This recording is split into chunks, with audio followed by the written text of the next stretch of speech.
For the next 30 minutes, I'm going to focus on the year ahead and the 5 years to follow. Before I invite you to think with me about that longer range, I want to give you a concise update on numbers since our April budget meeting. This should help set up my remarks here and also the reports that will come from Vice Presidents Stumo, Harlan, Brown, and Eliason after we take a break following my talk. Carl Stumo will give you a full report on fall 17 enrollment very soon. We have done better than last year, though shy of the budgeted goal of 600 new first-year students.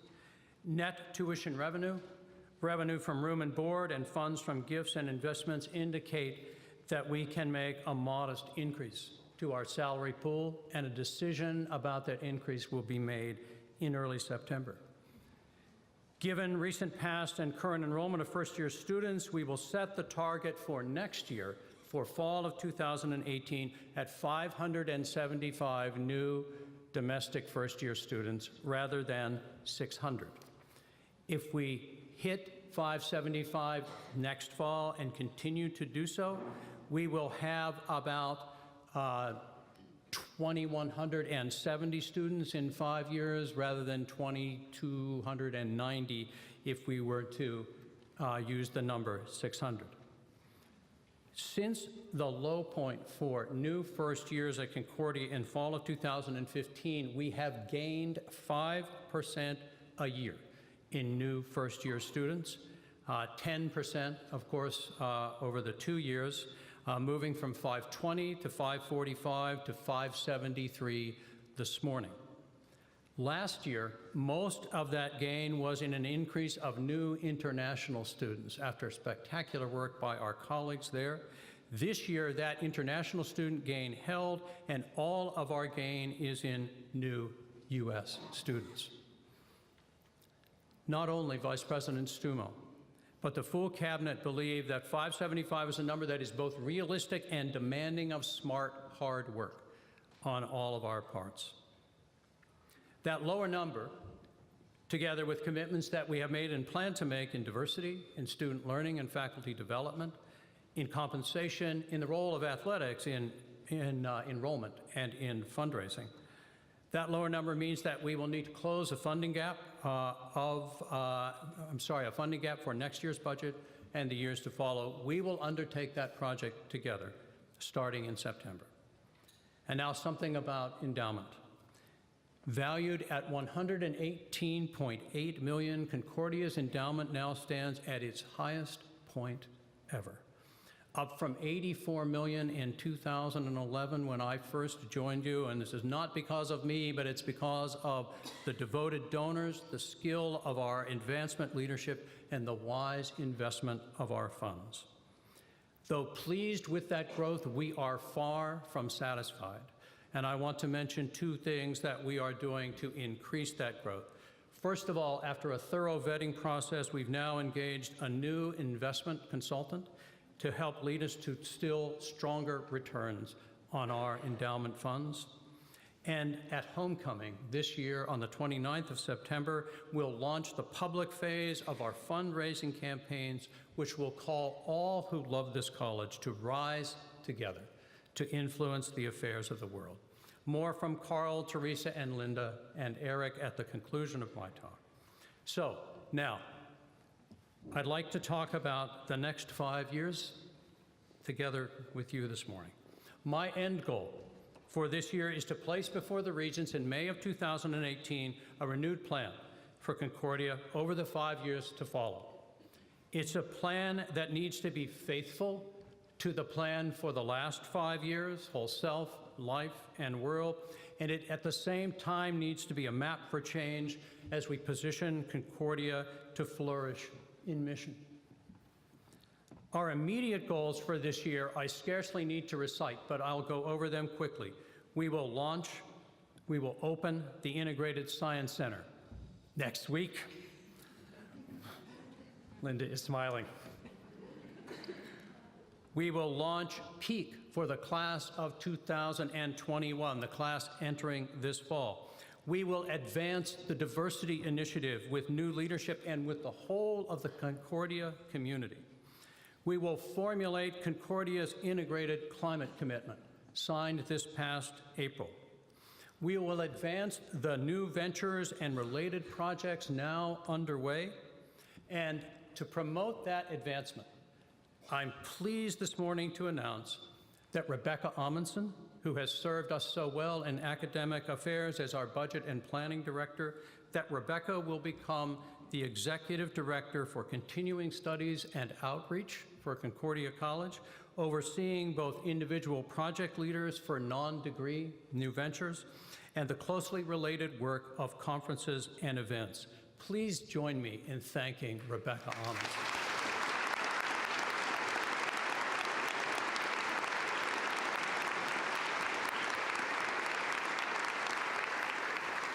And let me say, lest my science and math colleagues run in panic from the room, that Rebecca will see us through the transition into the Integrated Science Center, where she has been a fundamental and vital partner. And let me add that Professor Cindy Carter will continue her role in promoting development of credit-bearing new ventures. Thank you to Cindy. This year, we will inaugurate the Division of Student Development and Campus Life, and we'll be hearing about that more later this week from Lisa Sefri-Hofstad, its new vice president. And this year, as I said a moment ago, we will launch the public phase of the campaign to rise to influence the affairs of the world. Now, I want to spend the remainder of my time on what I call the end goal. The goal of claiming our heritage and expanding our world. That's my title for this morning, and it's a working title for the blueprint that I want us to create together this year for the next 5 years. I want to unpack what those phrases mean to me here this morning, and we can continue these conversations this week. By claiming our heritage, I mean affirming those convictions and actions that have given life to Concordia in the last 125 years. Our heritage of faith in the love of God that turns us outward, to the world in humility and love and wonder to our neighbor. Our heritage of faith in the liberating learning that was championed at commencement this past May by Jim Park and Olin Storvik. There has never in our history been a time when we need a liberal education more than we do now. Never been a time when we need the commitment to seek and say and live what is true in our lives as citizens, as professionals, and as people of faith. The heritage of faith in the liberating love of God, the heritage of faith in liberating learning. We need as well to claim our heritage of struggle.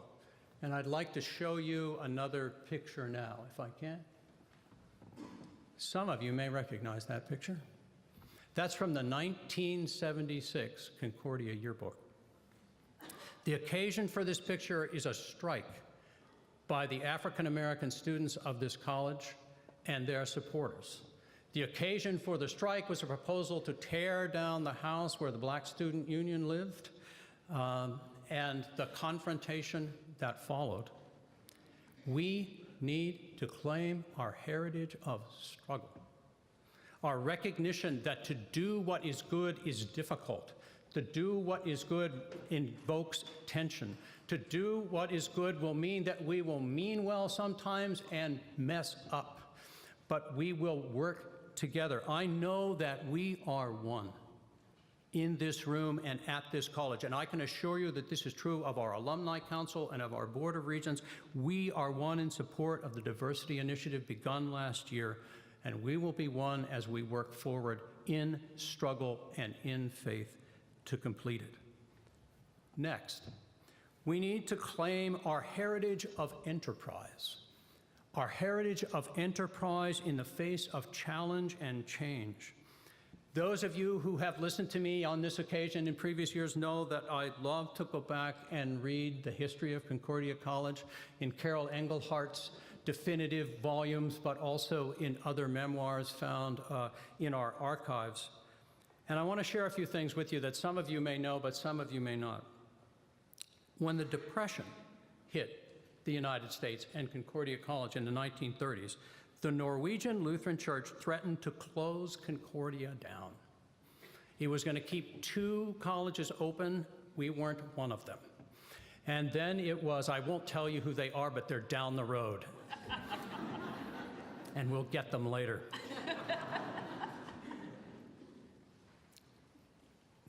The Lutheran Church, the Norwegian Lutheran Church, threatened to close us down or to reduce us to a junior college. Neither one of those happened, although you may remember that Park Regent College closed down. And we have a sort of testament to that in the name of one of our residence halls.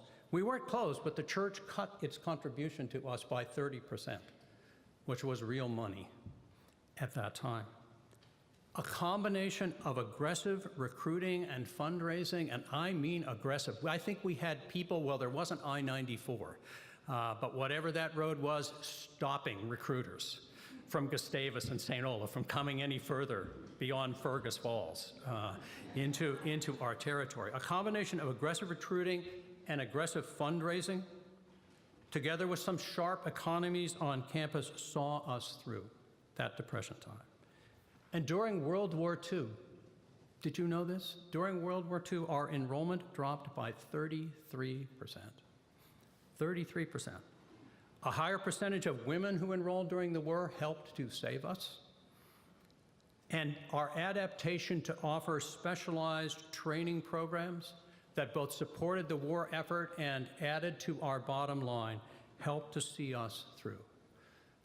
What I want to say this morning is that we're not in a depression and we're not in a world war, but we are at a moment when enterprise is needed again. Finally, we must claim the heritage of what one of our graduates calls the leadership proposition of Concordia College. Our record of sending forth students with quickness of mind and generosity of soul to take on the challenges of citizenship and professional life is remarkable. And I could spend the rest of my time this morning and the rest of the day and the rest of the week just naming the people, and you could do it too, every one of you. But I'm going to limit myself to one example, and I'm going to ask that we look at another yearbook photo.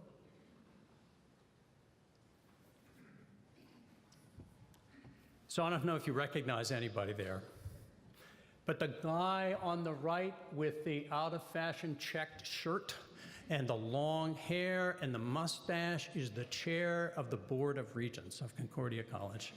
That's Randy Boschak, who is the CFO and Senior Vice President of Thrivent Financial in Minneapolis. And the fellow to his left is Earl Lewis, who is the president of the Andrew Mellon Foundation. And before that, he was the provost of Emory University. And before that, he was in an academic leadership position at the University of Michigan in Ann Arbor. He chairs Concordia's Student Learning Committee, and he is the vice chair of our board. We need to sustain this kind of leadership from the board on out at Concordia College, and we need to turn it to a larger vision of whom we serve. And that's going to be my focus as we move forward in the rest of my talk.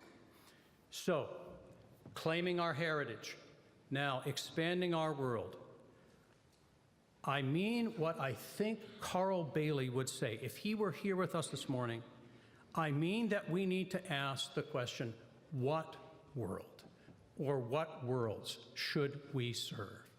Our job is to influence the affairs of the world, and we have reached a moment in the life of our college when we need to ask what world, at this global college, what worlds we seek to influence. These questions, whom will we teach? Who will be our students? What will we teach in our formal curriculum and by example in our college operations? Who will do that teaching as members of our faculty and staff? Who will guide and challenge us in our governing councils and administration? And most fundamentally, who will we be 5 years from now? Who will be in this room, in those residence halls, and in our classes? reclaiming our heritage, expanding our world. As we work together this year for the next 5 years to frame a plan rooted in mission and responsive to the worlds we serve, I want to say, and I know that I'm not going to hear disagreement on this, I want to say that we should operate by several fundamental principles. First of all, such a plan should be focused first and last on the good we seek in influencing the affairs of the world. There's a lot of talk in the press these days about the health of colleges. But the health of colleges is not the primary point. It's the work that they should do in the world. It's not enough for a college to survive. It's not enough for a college to get by. It's not even enough for a college to get rich. What is enough is the service that we need to do in the world. So we need to ask all the time, what is the good that we seek to do in the lives of our students and in the world that they will influence? So it should be focused on the good we seek to do. It should grow out of, not away from, all the work we have done on the plan over the past 5 years, whole self, life, and world. It should be a plan that names our challenges without flinching, challenges, financial challenges in the enrollment market, and challenges in clarifying our identity in our region and in our country. And it should be rooted in engagement with the full Concordia community. Those principles.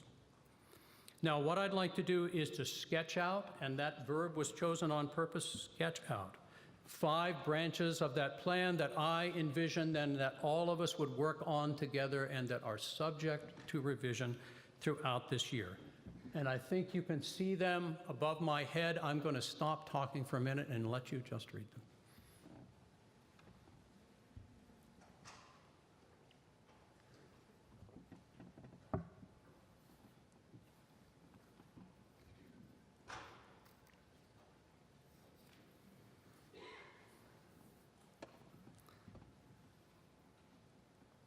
Thank you. So I'm going to walk through them now one by one. First, fulfilling our undergraduate brew initiatives. I remember being in this room and my colleague Ernie Simmons standing up after a terrific presentation, one of the very first presentations about the PEAK initiative, and Ernie stood up and said, "PEAK would be brew on steroids." Not a particularly healthy image, Ernie, but a good one. And I think he was right. PEAK is consistent with the theme of our curriculum long before that acronym came into being, but PEAK is an extension of it across the experience of all of our students as they move from first year through commencement. So as we think about these initiatives, we think about PEAK in its local and its global dimensions. We think about new and renewed majors.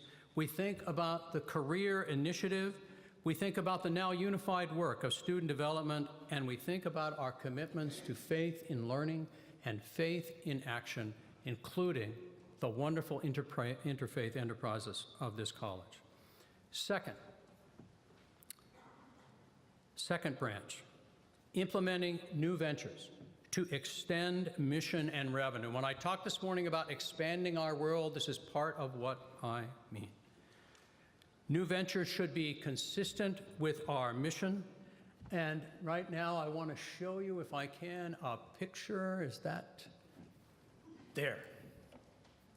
This, to my knowledge, is the first ad for Concordia College that appeared in the local paper on October 15th, 1891.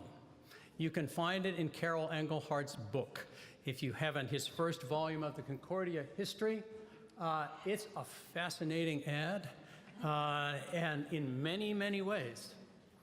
But what catches my eye here, among other things, is the hybrid nature of our curriculum. Our curriculum is to be classical. You and I would say liberal arts. Our curriculum is to be practical. You and I would say teacher preparation.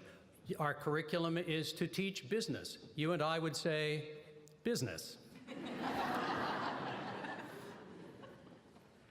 We have been at, in a sense, hybrid ventures from our very beginning.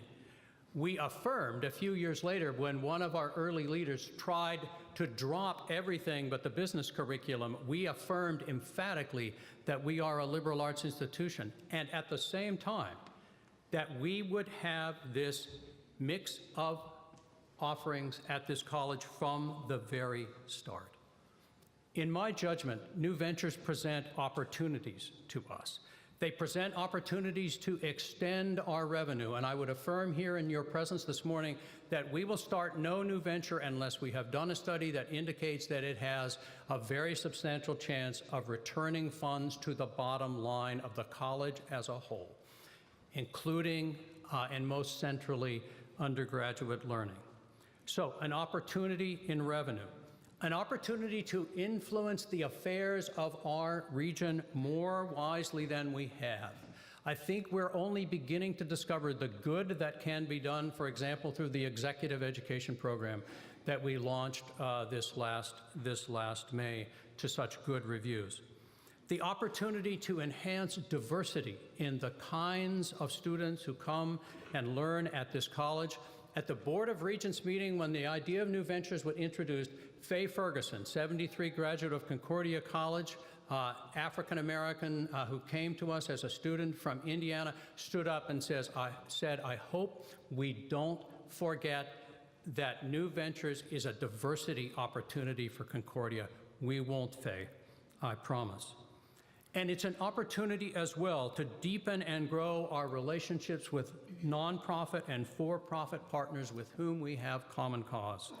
Those whom we work with now, like, well, you could name them, the Berry Foundation, Sanford Health, and new partners as well. More on new ventures in a moment. Third branch, pursuing the diversity initiative. Pursuing the diversity initiative that will, and I want to emphasize this word in our common presence this morning, pervasively shape enrollment, employment, curriculum, culture, and community collaboration at our college. Diversity will not be something that some people do and other people watch. Diversity will be at the center of the work that we do, at the heart, not the margins, as we shape a Concordia that will be responsive to the world and academically excellent. It is fundamental. Fourth branch, marketing a Concordia powerfully able to influence the affairs of the world. We have a good shop for marketing and communications at this college. I am pleased with their work and proud of their work, and they share with me the conviction that we need to sharpen every day the identity of Concordia College in this region and beyond. Our competition is fierce, and I think, if I can be personal for a minute here, in my 6, now going on 7 years at this college, I have come to understand that Concordia College is genuinely unusual in its history and development, and unusual in a good way. If you look west from Concordia College, there's no other college like us until you get more or less to the Pacific Ocean. If you look south from here, which way? It's that way. You won't find another college like Concordia until I don't know where. If you look east, you run into them a little sooner around, say, Collegeville. But we have grown up here on the prairie with our own distinctive history that has allowed us to shape a particular mix of teaching and learning and curriculum and service that is, if not singular, highly distinctive. We need to claim that and sharpen our message about that so that people will understand, and I know presidents are supposed to say it, but I mean it, there is no other college anywhere like Concordia. And we need to be recruiting, with that in mind, undergraduate, graduate, and non-degree learners who can share our mission aspirations. Finally, fifth branch, we need to secure our financial strength. We do that through fundraising. We do that through investment. And we will do that through clear articulation of the revenue required across college programs and operations, expanding our world and expanding our resources to underwrite that work. In the coming days,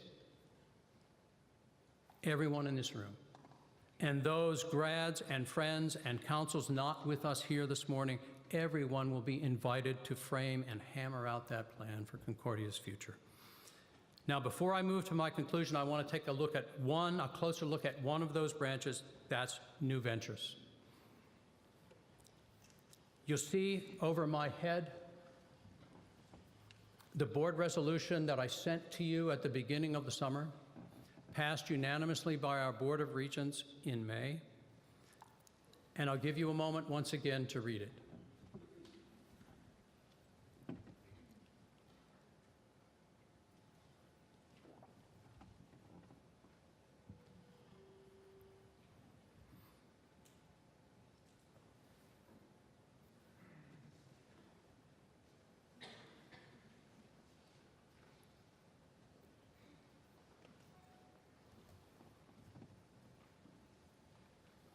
Everybody had a chance? Good. I was very pleased that the board passed this resolution. I was very pleased because it recognizes the heritage of this college as a liberal arts institution, as an institution that has from its very beginning offered a hybrid curriculum of traditional liberal arts and pre-professional programs. I was pleased because it challenges us to look to ways that we can expand our students, our learners who come to this college, those who will be getting a BA here, those who will be doing non-degree learning like in executive education, those who will be doing graduate learning as those are now who get a master's from Concordia College in global language teaching and in nutrition and dietetics. So it claims what we have done and it pushes us to extend it in such a way that we can ourselves generate the funds that we need to run the fundamental work of this college. I want to be really clear about this. I'm going to work very hard. Teresa Harlan and her team are going to work very hard. Linda Brown and hers are going to work very hard to increase the endowment of this college. But we could double the endowment of this college and not have the ready finances that we need to do all the good things that we want to do.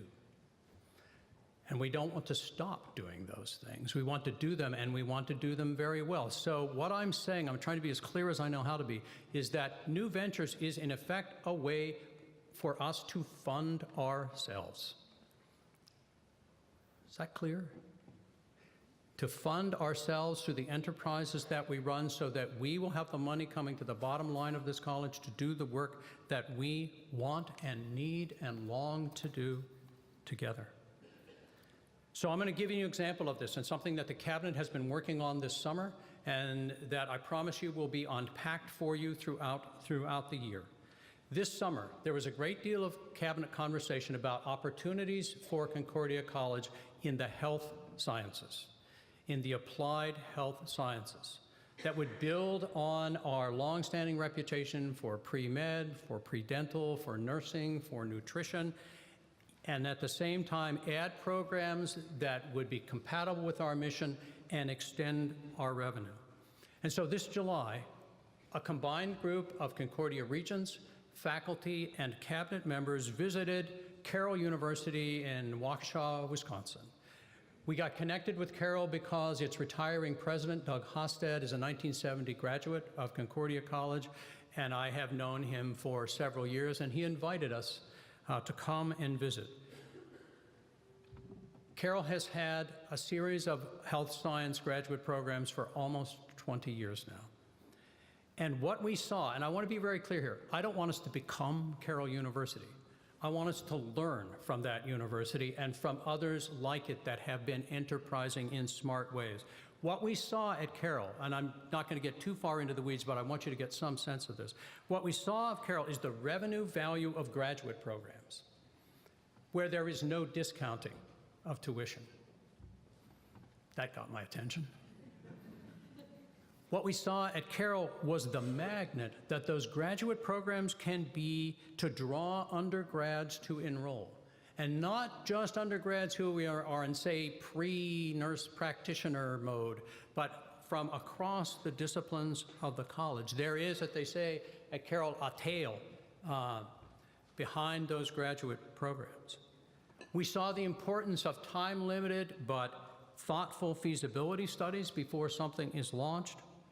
We saw the promise of underwriting traditional undergraduate studies, and we saw the fundamental importance of collaboration with regional healthcare systems if this is going to be successful.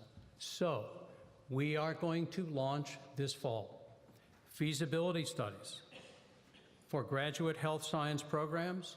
We're going to look at a number of possibilities. This is not a declaration, let me be very clear this morning, that we're going to do this one or that one. This is a declaration that we're going to study the feasibility of such programs as PT, physical therapy, NP, nurse practitioner, OT, occupational therapy.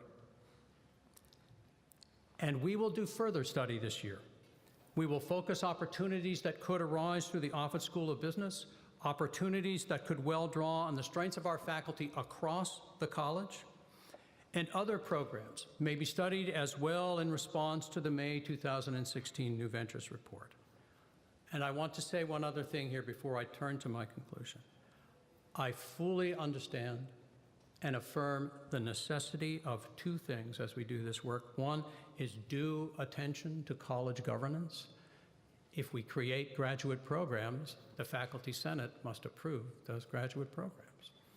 At the same time, due attention to the need to meet the resolution that the regents have put in front of us, so that when I and others stand in front of them in May of 2018, we have a proposal to make and can be ready to go when all of us have done our work. Well, thank you so much for listening. I'm going to bring us to our conclusion now with the words of one whose world was expanded by Concordia and who has in return expanded her influence on the affairs of the world. Please now watch and listen from the splendid commencement address last May given by 2006 graduate Maquette Denis McMahon. Class of 1970 visited Haiti for the very first time to meet my family. When I first met John, he asked me what grade I was in, which was normal, so I answered. Then he asked me a series of random science questions. I did my best to answer them, but I was thinking, wow, Americans. I had not met too many Americans in my life before, so I was thinking, when they meet you, they jump right to science questions. But later, I found out John and his wife, Mary, wanted to help me come to the United States as a Rotary Youth Exchange. Getting the visa was a struggle. The first time I went to the embassy, I was rejected on the basis of being too poor. I was a flight risk. Therefore, I did not get the visa the first time. So through much persuasion, a few days later, John mostly did a lot of the talking. I was able to get the visa. And I think John had some good speech professors here at Concordia. And therefore, I came on this campus in 2002. John and Mary dropped me off in my Hoyam Hall. When they left, I walked around campus to explore my new home. I looked up, I looked down, I looked around me. A girl from an impoverished town of Saint Michel who struggled just 2 years ago was on this beautiful, majestic campus. I could not believe it, but to thank God. I am the 6th child in my family, yet the very first one to have graduated from high school, and now I was a cobber. Tears was all over me. I was overwhelmed with joy. I thank God for his faithfulness and for the cobber who found me. The Lees used their resources to influence the affairs of my world. Consequently, my entire family's direction was changed for the better. As I was getting ready to graduate from Concordia, I talked to some of my professors. some of my advisors about starting a program that would help children to go to school in Haiti. See, when I came to Concordia, I knew I would be an excellent nurse because look at the faculty. I knew that. I knew I would have a good job when I returned to Haiti, but I never thought I would be starting a program that would help children to go to school. It was the mission statement at Concordia that inspired me. How will you influence the affairs of the world? Concordia inspired me to dream bigger dreams.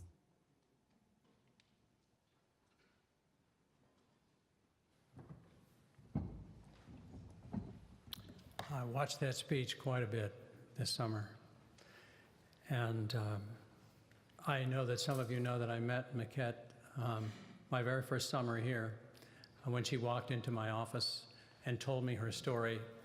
And those of you know her, this won't surprise you, asked me for a contribution to influence the affairs of her school in Haiti. So this is a liberally educated graduate of Concordia College. This is a nursing major who went out into the world to do her work as a nurse and nurse educator, and then found that she was called. She was called to change it. And there are hundreds of children in Haiti who are going to school, and by school I don't mean college yet, although I know Maquette is going to come to me and ask for a scholarship at Concordia. But there are hundreds of students in Haiti who are going to school who never would have crossed the threshold of a school in their lives because of her work. Last week, Ann and I were fortunate to attend the opening of a new exhibit in Fargo. And I would encourage you to see it too. It's out at Bonanzaville, way, way out there on the western edge. This is an exhibit that's devoted to the Jewish immigrant experience in North Dakota. It's really good. After Charlottesville, I have to say, just a week after Charlottesville, it was a deep affirmation of the blessing that our country can be to new Americans and to people who have been here for a while.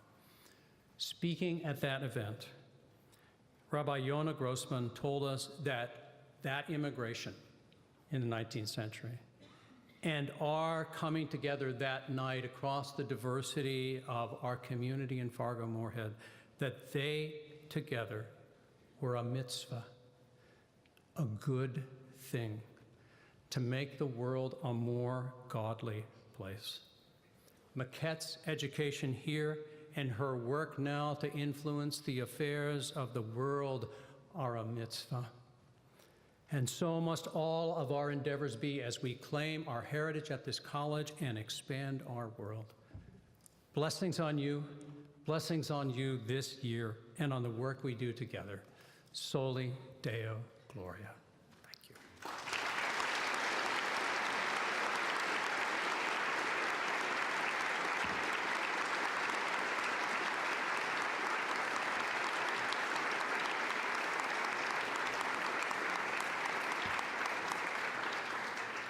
Thank you. We're going in a moment, we're going to break until 10:45 when we'll reconvene for what one of my colleagues calls the canonical administrative reports. And we'll look forward to the information that Carl and Teresa and Linda and Eric provide for us there. And then I want to make sure everyone knows that we're going to gather again this afternoon at 4 o'clock. Is that right, Carl? 4 o'clock in front of Maine. We gathered at the, in front of Bishop Whipple last year, and we fried in the sun. As one of my colleagues mentioned, what started out as sushi became baked salmon by the end of that reception. And so we're going to be in the lovely shady confines of Old Maine at 4 o'clock, and then at 4:30 we'll have a reception. So, accompanied by John Roberts, chair of our music department, would you please rise and sing the hymn to Concordia?